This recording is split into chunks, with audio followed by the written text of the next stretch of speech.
नमस्कार दोस्तों। Art of stock market की learning educational informative and knowledgeable video में फिर से आपका एक बार स्वागत है।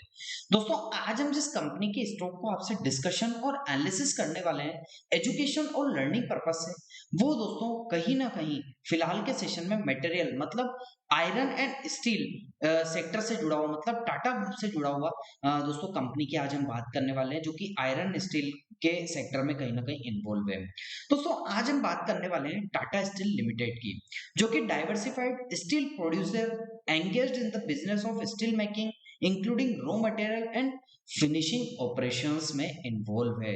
तो दोस्तों, आज हम इस कंपनी की बात करने वाले हैं जो कि कहीं ना कहीं स्टील और आयरन के सेक्टर में अपने आप को इन्वॉल्व किया हुआ है, मेटेरियल सेक्टर में इन्वॉल्व किया हुआ है।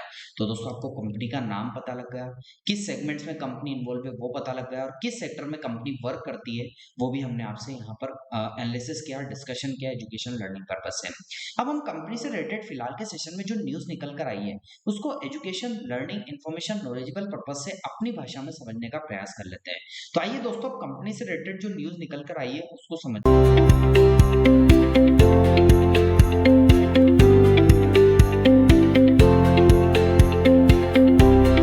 दोस्तों, कंपनी से रिलेटेड जो न्यूज़ निकल कर आई है उसको डिस्कशन करने से पहले मैं अपने दर्शक और अपने व्यूअर्स को एक बात से अवगत करा देना चाहता हूँ। मेरे द्वारा जो यहाँ पर न्यूज़ आपसे डिस्कस की जाएगी वो दोस्तों मैं हिंदुस्तान टाइम्स से लेता हूँ, लेकिन वहां से स्क्रिप्ट को अपने अकॉर्डिंग उठाता हूँ, अपने अकॉर्डिंग उस स्क्रिप्ट को प्रिपेयर करता हूँ और फिर आपको अपनी लैंग्वेज में अपनी भाषा पर अपने दर्शकों और अपने व्यूअर्स को समझाने का प्रयास करता हूँ। तो आइए दोस्तों, कंपनी से रिलेटेड जो न्यूज़ निकल कर आई है उसको अपनी भाषा में एजुकेशन लर्निंग पर्पज से समझ लेते हैं। दोस्तों, आज हम बात करने वाले हैं टाटा स्टील के शेयर की, जिस पर ब्रोकरेजेस हाउस मोतीलाल ओसवाल ने हाल ही में अपनी रिपोर्ट क्या की है, जारी की है।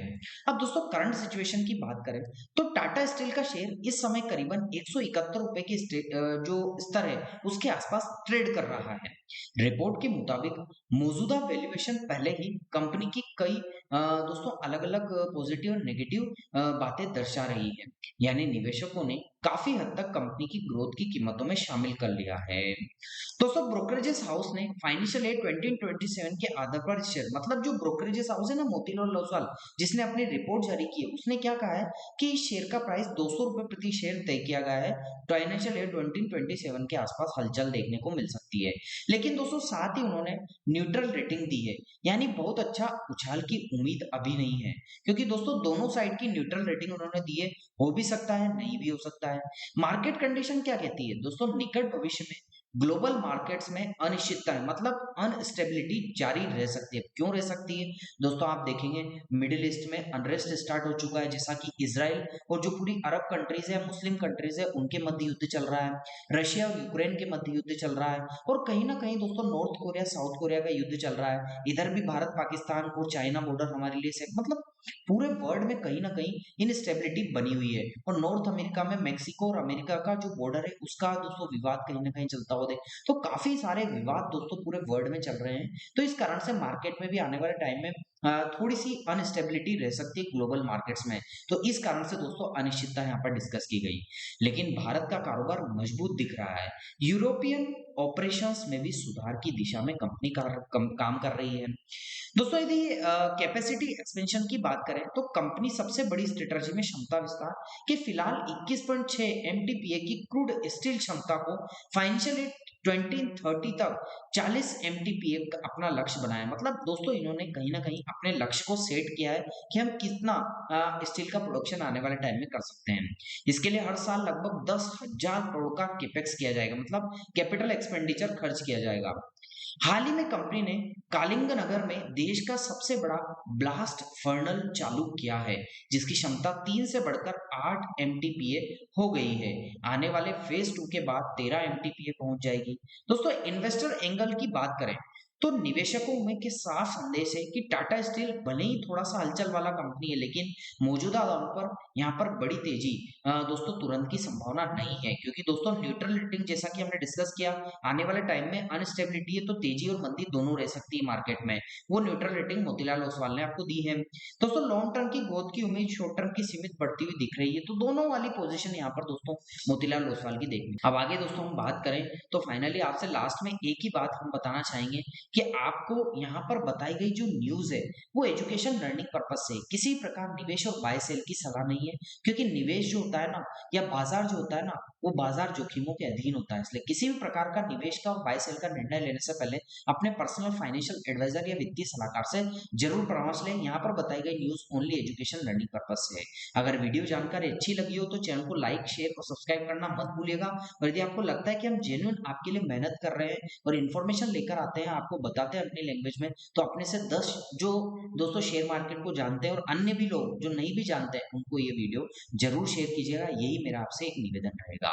आइए दोस्तों, कंपनी से रिलेटेड हमने न्यूज़ को तो एजुकेशन लर्निंग पर्पस से समझा। अब हम कंपनी से रिलेटेड जो फिलहाल के सेशन में टेक्निकल एनालिसिस है उसको education learning information knowledgeable purpose से समझ।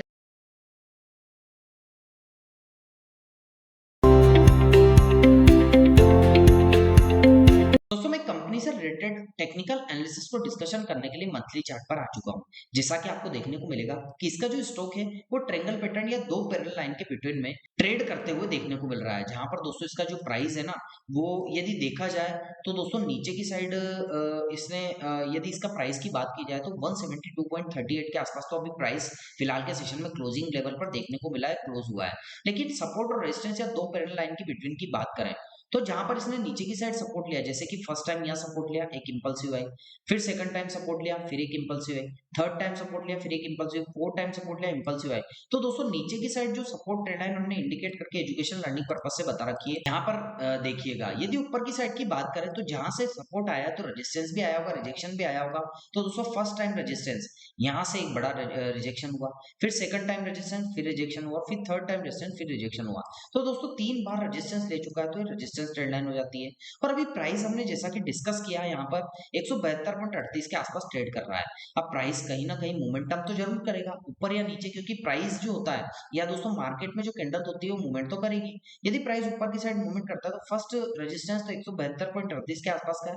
यदि इसको ब्रेक कर दिया तो कर भी दिया है दोस्तों, यहाँ पर अभी ट्रेड करता हुआ देखने को मिल रहा है। लेकिन दोस्तों ऊपर की साइड जाता है यदि है तो रेजिस्टेंस सेकंड 205 से 32 के आसपास देखने को मिल जाएगी, मतलब 205.32 के आसपास की सेकंड रेजिस्टेंस आपको एजुकेशन लर्निंग पर्पस से ऊपर की साइड। लेकिन ऐसा होता है कि दोस्तों ये जो प्राइस है ऊपर नहीं जाता और नीचे आ जाता है, तो फर्स्ट सपोर्ट इसके लिए 140.09 का और सेकंड सपोर्ट 121.28 के आसपास का एजुकेशन लर्निंग पर्पस से नीचे की साइड देखने को दोस्तों हमने इंडिकेट करके बता रखा है एजुकेशन लर्निंग पर्पस से।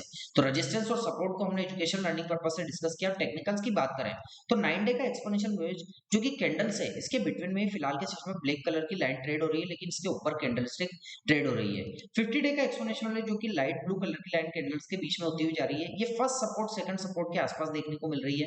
और दोस्तों वॉल्यूम्स को आइडेंटिफाई करें तो वॉल्यूम्स में बायर सेलर्स दोनों की पोजीशन है, कंपटीशन वाली पोजीशन है और आने वाले टाइम में किस हिसाब से पोजीशन रहती है वो देखा जाएगा। बाकी अभी तो यहाँ पर कंपटीशन दोनों में बना हुआ है, तो यहाँ भी नजर बनाकर रखिएगा। तो दोस्तों कैसा लगा आपको मेरा ये न्यूज टेक्निकल और कंपनी से रिलेटेड ओवरव्यू का education learning information knowledgeable video? दोस्तों आपको अच्छा लगा हो तो आप चैनल को जरूर सब्सक्राइब कीजिएगा, लाइक कीजिएगा, शेयर कीजिएगा। और आपको लगता है कि हमारे द्वारा बनाई गई वीडियो में कोई कमी है, कुछ और इन्फॉर्मेशन दोस्तों हम आपके लिए एजुकेशन लर्निंग पर्पस से ऐड करके अच्छे से अच्छा दोस्तों इन्फॉर्मेशन लेकर आ सके, उसके लिए दोस्तों आप हमें कमेंट सेक्शन में मेंशन करके जरूर सजेस्ट कीजिएगा ताकि आगे आने वाले वीडियो में इन्फॉर्मेशन अच्छी लेकर आ सके। मिलता हूँ दोस्तों अगले दिन अगली नई स्टॉक मार्केट की नई एजुकेशन लर्निंग वीडियो के साथ। तब तक के लिए आप लोगों से इजाजत चाहता हूँ। जय हिंद, जय भारत।